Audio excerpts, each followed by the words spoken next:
everybody, welcome back to my channel, Debbie Drama. My name is Debbie and today I want to talk to you a little bit about customer service. And the reason for this is because I have realised how much working in customer service has made me hate people. I have worked on and off in customer service since 2007. Because when I went to university, I didn't get a job while I was away, but I would come back to a job at home in the summers, and I worked for an exams board. Now, you're probably thinking, is that customer service? Well, the thing is, after all the exams are done and when everybody gets their results, everybody goes crazy. You have parents calling the exams board asking about their kids' grades and going, I can't believe this person got a C when we thought they were going to get A's. And you get schools contacting the exams board saying, we didn't get this child's grades back. And you also have like moderators and examiners and stuff contacting you about work and things that have gone missing and things like that. It gets quite heightened and there's lots of shouting at people on the other side of the phone at the exams board, and it's not helpful, because in that situation it taught me some tolerance of how to deal with people on the phone, because we understood that they were angry, we understood, you know, that they were in a predicament or whatever. And as somebody who handled the customer support, I guess, it wasn't quite that, but it was close enough. I heard a lot of things, I was sworn at quite a lot, threats of physical violence, that was more from parents. And the thing is, the department I was in, most of the time, we shouldn't have been getting the parents' phone calls, but somehow they kind of made their way through, mostly by lying, I'll say that. Parents got very angry if their little kiddos didn't get the grades that they were expecting, and that wasn't anything to do with us. That was the moderators, that was the examiners, and you know, that's where all those marks came from. I will say that job taught me how to handle customer service on the phone when you're not face to face. I definitely thank that job for helping me in that regard. It's mainly about empathy. You need to empathise with the fact that they're frustrated with something, but also you do have to kind of stick to what kind of the job can do for them. So for example, I work at a spa. If somebody decides to complain about massage pressure after a treatment is finished, there's nothing we can do for that. They still got a full treatment. They didn't tell their therapist there was an issue.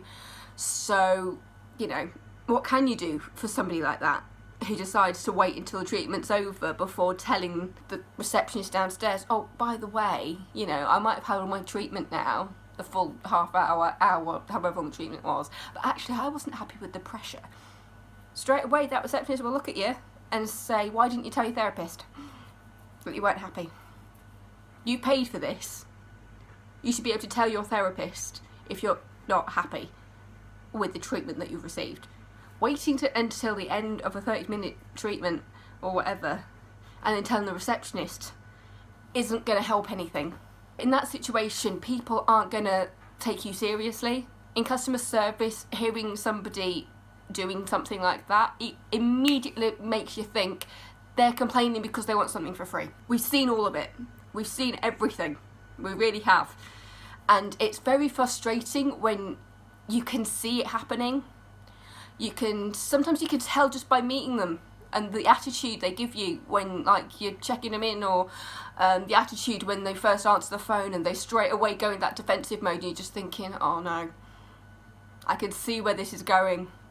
A lot of customers who haven't worked customer service, they think we're idiots. We're not. Even whether you've been doing it for a week, you've got the amount of things I could tell you from just 1 week working at the spa or 1 week working for the exams board. Oh, the stories that you'll hear. But if you haven't worked customer service, you don't realise, we see people like you who complain about anything and everything. We see people like you every single day. Probably multiple versions of that in one day. I'm talking to you, that person who will go in somewhere and complain just for the sake of complaining to see if they can get a freebie, or somebody who comes in and says, oh, I should have a discount because I know the boss, and you're just like, you sure about that? You sure you know the boss? I know the boss. Are you able to identify if that boss is a man or a woman? Are you able to identify if I am the child of that owner? You will always get caught out if you lie about something like that, because we know better than you. I know who my boss is. All of my colleagues know who our boss is. We talk to them every single day, well, when they're in. But we're constantly getting reports from the boss, you know, and if fact is, if they have a friend coming, we know about it. The boss will let us know and say, oh, this person is a friend of mine, or this person is a family member, or this person knows somebody on reception, or whatever. We know about the VIPs. So don't lie to us because we know you're lying. Don't lie about knowing people, don't lie about working, don't lie about staff discounts. We've heard it all. We know what you're doing. And yes, we can tell just by looking at you if you're going to be that kind of person. There's kind of a behaviour from people who do like to kind of make complaints just for the sake of it. There's difference between making complaints for the sake of it and having a genuine complaint. Like if someone comes to me and says, it's really, really slippery upstairs, I almost slipped, I'm just like, oh, I'm so sorry, you know, we'll go upstairs, we'll clean it up, we'll get it all sorted for you. That's a legitimate concern because we know it's health and safety. If somebody says, oh, by the way, there's not any ice in the ice bucket upstairs, it's just like that, we can get that sorted for you. Oh, there's loads of towels in the changing room, so it's like, oh, we're so sorry, we didn't realise so many people were leaving, we'll go tidy up, we'll go clean it. Talk to us and tell us what's wrong and we can fix it for you. If you don't tell us, and then you leave, and then you complain about it via email, or you call back on the phone later saying, by the way, we were in there like earlier today, and you know, we didn't really enjoy it, you know, there were things going wrong. My response to that is, why didn't you tell us when you were here that there were problems? Because if there's a problem there, it means other people might be affected by it. If we don't know about it, we can't do anything. Today, it was a really, really busy spa. There was 2 of us on main reception. There was 3 people on treatments. There was a lot of stuff happening, and you're trying to keep on top of it. You're trying to make everybody happy, but you're also trying to keep stock up and all things. And when I got in, I could tell that my colleague was rushed off her feet. We didn't really have any robes and towels. We kept trying to rush backwards and forwards, but we didn't have any time to go and stock up because people were constantly coming in and ordering food and stuff like that. So sometimes things can get on top of us if things get really busy just out of nowhere. So we try to sort it. We do our best to try and keep everything, you know, neat and tidy and stuff, and we try to keep stock up, but sometimes things just happen. Like, even though we try to stagger at my spa the start times for each session, if somebody decides to come 15 minutes or half an hour early, it can mean you can have about 5 different groups arriving at the same time. And when there's 2 of you checking people in, you're getting their roadside and flip-flops, you're checking them in, you're giving them the tour of the facilities, you're making sure they know where to go if they've got treatments and that kind of thing. So it can take, and you know, and you're also making sure they've got like pound coins for the lockers. That time kind of builds up. Even when I was working for the exams board, you'd have people who, especially like in like regards to like coursework, sometimes we used to chase schools and moderators for coursework are going back either way, and if somebody comes up straight away going, I'm angry, you know, this school isn't doing anything, and they're shouting at me, and I'm just like, they're going, please remember that you are angry at the school and not at me. I am the person that you are contacting to help you. If you shout at me, I have every right to hang up on you or stop contact if you're verbally abusing me. I'm not the person you're angry at. This is in regards to being at the exams board. I was the middle person. So a moderator shouting at me because they hadn't gotten coursework from a school, the amount of times I did have to tell people, look, I understand you're angry, but could you please calm down so I can get the information I need from you so that I can contact this school for you. And the amount of times where it starts off like with a really, really angry exchange, and by the end of it, they're just like, oh, Debs, I'm so sorry for shouting at you. I was just frustrated. And I go back, oh, look, I know how frustrating it is.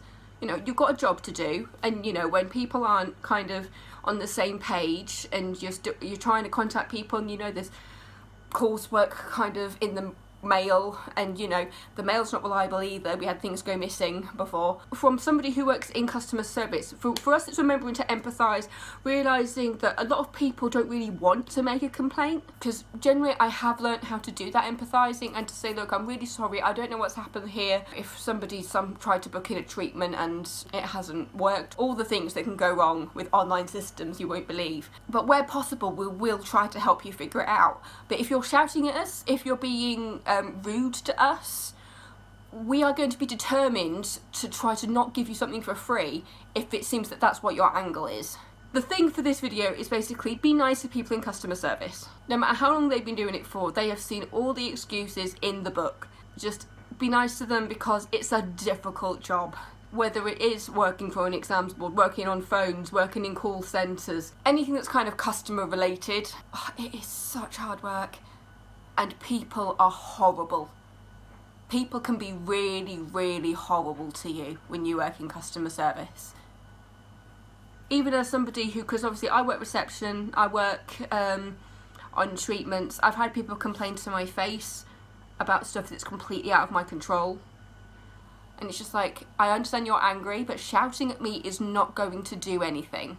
If anything, it's going to make me want to help you less because you're being a horrible person.